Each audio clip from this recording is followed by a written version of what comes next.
Hello बच्चों, क्या हाल चाल? सब बढ़िया होना भी चाहिए। अब हम लोग अपने क्रांति वाले चैनल पे आ गए हैं। जो मैंने पहले ही आप लोगों को इंट्रो में बताया था कि अब हम लोग इस सेशन को एक अच्छा सेशन बना के रहेंगे और वो हम लोग करने जा रहे हैं। A new session 2023-2024 of class 9 real number. तो आपको यहाँ से तो पता चल गया होगा, आज हम लोग मैथ पढ़ने वाले हैं, वो भी लेसन फर्स्ट। और लेसन फर्स्ट में ज्यादा कुछ है नहीं, बस आपको डरना नहीं है, मेरे साथ रहना है और मुझे कोऑपरेट करना है साथ में, फिर आप मजा देखिएगा। चलिए हम लोग चालू करते हैं अब रियल नंबर से। तो मैं आपको थोड़ा सा एक ग्लिम्स दे दूं रियल नंबर का। तो रियल नंबर में ज्यादा कुछ है नहीं, rational number, irrational number, real number, rationalising, और फिर आपका लास्ट में एक्सपोनेंट एंड पावर थोड़ा आएगा।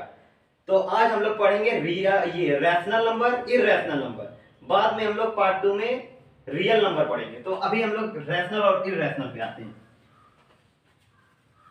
तो बच्चों, अगर मैं पूछूं कि रैशनल नंबर होता क्या है, रैशनल नंबर से पहले ही मैं पूछ लेता हूं कि आप लोग जब क्लास 8 7th में होंगे तो नेचुरल नंबर पढ़ते ही होंगे। What is natural number? तो कोई भी पूछे तो बोल दो just a counting number is known as natural number. A counting number is known as natural number. अब काउंटिंग नंबर क्या? ऐसा तो है नहीं कि आप नर्सरी एलकेजी पढ़े ही नहीं थे। काउंटिंग नंबर वही होता है 1 2 3 4, ये काउंटिंग नंबर इनफाइनाइट तक, जो खत्म ना। अब होल नंबर कोई पूछे आपसे कि होल नंबर क्या होता है, तो होल नंबर ज्यादा आपको बताना नहीं है कि a number of collection with zero. जैसे 0 1 2 3, ये जीरो ही मेन है। अगर जीरो आ गया ना तो होल नंबर है। अब एक क्वेश्चन आता है एग्जाम में आपके, a natural number can be a whole number? Yes, a natural number can be a whole number, but a whole number can be a natural number. No, because whole number have a zero. Whole number have a zero, then it is not a natural number. ये दो question मैंने आपको यहाँ बताया, ठीक है। अब आपसे कोई पूछता है कि व्हाट इज इंटीजर, इंटीजर क्या होता है, तो आपको बताना है कि इंटीजर कुछ नहीं है, it is a collection of positive number, negative number and zero. भाई टीचर तो जाहिर सी बात है पढ़े होंगे नंबर लाइन पे। आप लोग ऐसे नंबर लाइन ड्रॉ करते थे हम लोग। यहाँ पे हम लोग रखते थे -5 -4 -3, ऐसे फिर गो ऑन पे जाके जीरो आता था, फिर हम लोग यहाँ से 1 2 3 ऐसे चालू करते थे। ये तो हमारा इंटीजर होता था। तो ये कलेक्शन नहीं है, निगेटिव पॉजिटिव जीरो। आपको अब आप सोच रहे होगे ये सब क्यों हमको पढ़ना पड़ रहा है रैशनल नंबर के लिए। देखिए ये सब इसलिए पढ़ना पड़ रहा है ना, एग्जाम में क्वेश्चन आते हैं इससे। अब हम डायरेक्ट थोड़ी ना रैशनल नंबर पे पहुंच जाएंगे, ये सब बता के तो पढ़ेंगे, ठीक है। रैशनल नंबर, अब रैशनल नंबर होता क्या है? ऐसा तो नहीं है कि 7th में नहीं पढ़े थे, लेकिन थोड़ा सा मैं आपको याद दिला दूं कि rational number a number which is written in form of p upon q। p upon q में जो लिखा जाए, और where q is not equal to zero, ये मेन इंपॉर्टेंट टर्म होता है, where q is not equal to zero. अब आप लोग सोचोगे sir can be zero rational number? Yes, why not? Zero क्यों नहीं रैशनल नंबर हो सकता है? 0 अपॉन 1, 1 है ना, 1 तो इक्वल नहीं है, ऐसा नहीं बोल रहा है ना कि 1 is not equal to zero. बस हमको बोला गया है कि q is not equal to zero. अब वो जीरो नीचे नहीं होना चाहिए, 1 हो 2 हो 3 हो, उससे रैशनल नंबर हमें मिल जाता है। ये बात समझ में आया? अब एक क्वेश्चन मैंने आपको यहां भी क्लियर किया, a zero is a rational number? Yes, a zero is a rational number. Okay, अब मैं आपकी कुछ मेन इंपॉर्टेंट, इतना टर्म मैंने बताया है आपको, अब कुछ मेन क्वेश्चन पे भी डिस्कस करते हैं। कुछ क्वेश्चन आता है ना कि ऐसे क्वेश्चन आ गया, give me a rational number between these number, give me a rational number between these number. अब मैं आपको बता दूं, जैसे रैशनल नंबर,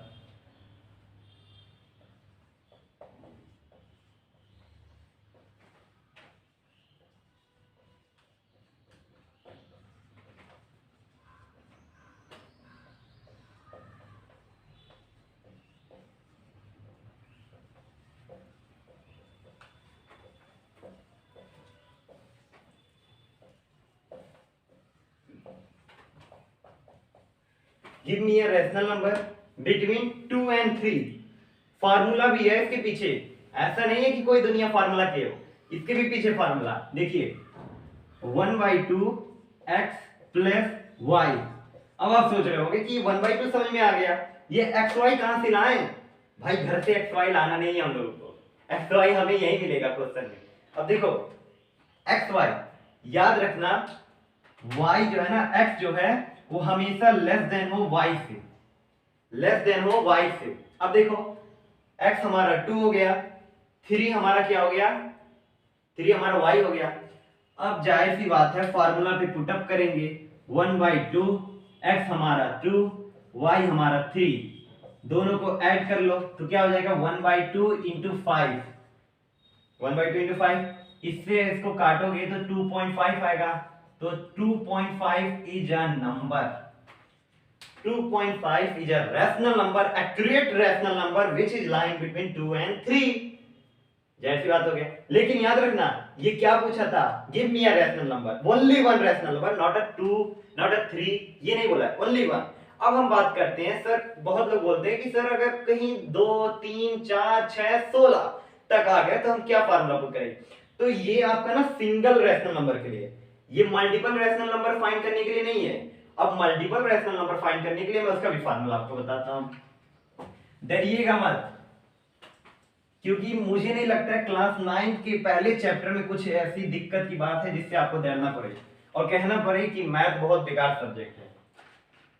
अब फार्मूला क्या है मल्टीपल रैशनल नंबर के लिए? देखिए मल्टीपल रैशनल नंबर के लिए आपको फार्मूले में लिखना होगा y minus x upon n plus 1,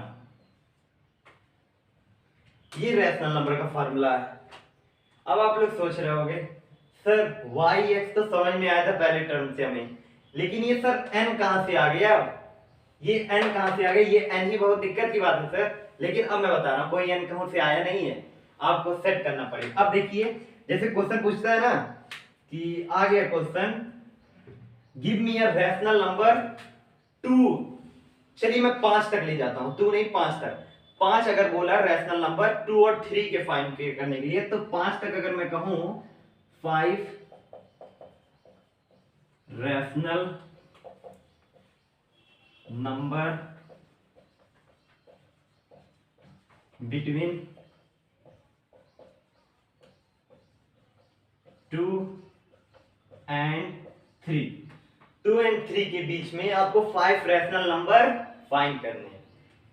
याद रखिएगा 5 रैशनल नंबर। अब आप सोच रहे होंगे ये 5, यही जो 5 है ना, ये आपको क्या बता रहा है? अमाउंट बता रहा है, इतने में हमको फाइंड करना है। तो ये अमाउंट हमारा n है, y x तो आपके सामने है। और एक चीज याद रखिएगा कि x जो है वो लेस देन होना चाहिए y से, नहीं तो जब आप इसको माइनस करोगे ना तो आपका माइनस करने के बाद पॉजिटिव रिजल्ट नहीं आएगा, माइनस में चला जाएगा। इसीलिए इसको याद रखिएगा। ऐसा नंबर इसमें लीजिए y ये हमारा 3 हो जाएगा, x हमारा 2 हो जाएगा। क्यों? क्योंकि हमको लेस देन दिखाना है ना, तभी तो आएगा। अब हम चलिए फाइंड करते हैं। देखिए फार्मूले पे रखेंगे तो हमने, हाँ तो मैंने जो बोला था 5 रैशनल नंबर फाइंड करना था 2 और 3 के बीच में, तो 3 हमारा y हो गया, 2 हमारा x, क्योंकि इसके हिसाब से हमको देखना है लेस देन, क्योंकि हमें रिजल्ट पॉजिटिव में चाहिए, b पॉजिटिव तो पॉजिटिव। तो चलिए अब हम लोग करते हैं। ये हमारा y जैसे मैंने बोला था 3, x मैंने बोला था 2, n जो है ना वो 5 ही है, तो 5 प्लस 1, 5 प्लस 1। अब इसको सॉल्व करिए, 3 में से 2 गया 1, 5 प्लस 1 6, आया क्या 1/6। अब आप लोग सोच रहे होंगे कि सर ये तो 1/6 आ गया, अब हम लोग आगे करें क्या? कुछ करना नहीं है, 1/6 तो आ गया। अब देखिए याद रखिएगा कि जो वैल्यू आई है वो d की, वो 1/6 आई है, ठीक है, इज इक्वल डी, इसको d कहते हैं, ठीक है, रैशनल नंबर फाइंड करने के लिए। तो d और वैल्यू हमारी 1/6 आई है d में, ठीक है। अब जो मैं बताने जा रहा हूं वो देखिए,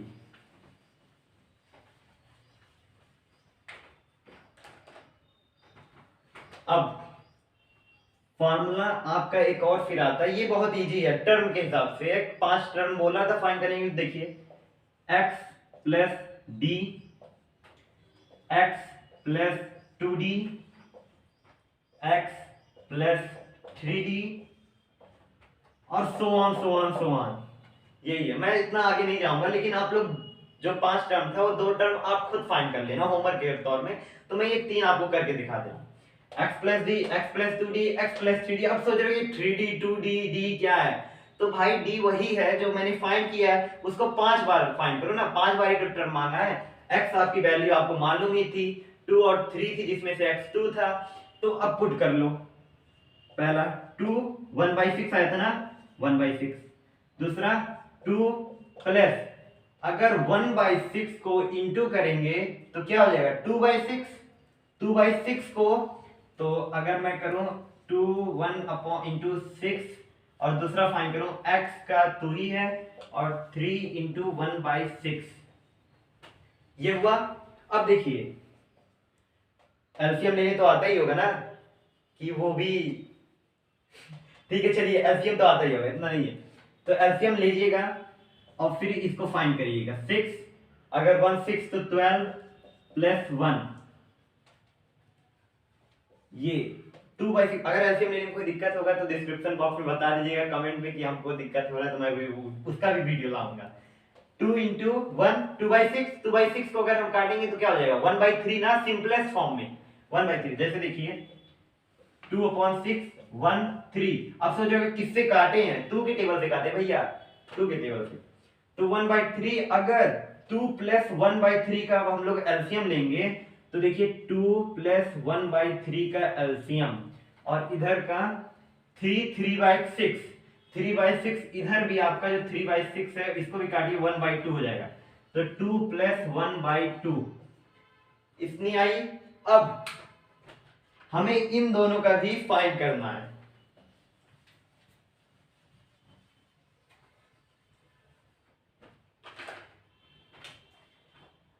यहां का तो आपका आ गया है 13/6, 13/6। अब यहां का एलसीएम जो निकालना था वो हमारा है 3 3 2 6 और फिर प्लस 1 और फिर 2 4 प्लस 1। अब ये देखिए 13/6 कॉमा 7/3 कॉमा 5/2। अब ये नंबर जो मैंने फाइंड किए ना, ये 1 टर्म था, 2 टर्म है, 3 टर्म है, इसके आगे भी मैंने बोला था x plus 4d x plus 5d में आपको फाइंड करना है, क्योंकि मैंने इतना कर दिया है। अब मुझे नहीं लगता कोई दिक्कत होगा उसमें। अगर आपको वेरीफाई करना है कि नंबर लाइक कर, तो जैसे हमने यहां तक किया था, तो 13/6 7/3 5/2, 3 टर्म का 2 टर्म का आपको फाइंड करना है, ज्यादा डिफिकल्ट नहीं है 2 टर्म भी, ठीक है। अब ये 13/6 आप इसको डिवाइड करोगे वेरीफाई के लिए तो 2.16 आएगा, इसका करोगे तो आपका आएगा 2.3, मतलब 3 और 2 के बीच में लाई कर रहा है। इसका भी करोगे 2.5, 3 और 2 की तरफ, 3 और 2 के ही बीच में लाई कर रहा है, कहूं बाहर नहीं जा रहा है। मुझे ने अब ये आपका मल्टीपल वाला भी हो गया।